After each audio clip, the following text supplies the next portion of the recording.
జనరల్‌గా దేశంలో ఏదైనా ఒక సంఘటన జరిగినప్పుడు, దాని గురించి దేశవ్యాప్తంగా ఆందోళనలు జరుగుతాయి. వాటిపైన మనకు మీడియా గాని హైలైట్ చేస్తూ ఉంటది. తర్వాత అందరూ మర్చిపోతారు. ఓకే.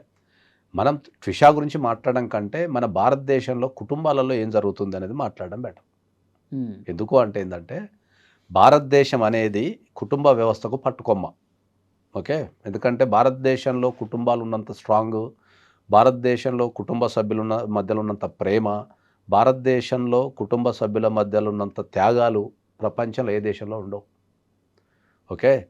ఎక్కడైతే ఒక మనిషి ఎదుగుదలకు, ఒక మనిషి మానసిక ఎదుగుదలకు, శారీరక ఎదుగుదలకు, తర్వాత ఫైనాన్షియల్ ఎదుగుదలకు, సామాజిక ఎదుగుదలకు పట్టుకొమ్మ గావాల్సిన కుటుంబాలు అవన్నీ మనకేమైపోతున్నాయంటే నేరాలకు నిలయాలైపోతున్నాయి. హ్మ్. ఓకే. ఒక ప్రేమించి పెళ్లి చేసుకుంటేనో, లేకపోతే మనం పెద్దలు చూసిన పెళ్లి చేసుకుంటేనో, పెళ్లి తర్వాత విడాకుల శాతం అనేది విపరీతంగా పెరిగింది. పెళ్లి తర్వాత మర్డర్స్ కూడా విపరీతంగా పెరిగిపోయినాయి.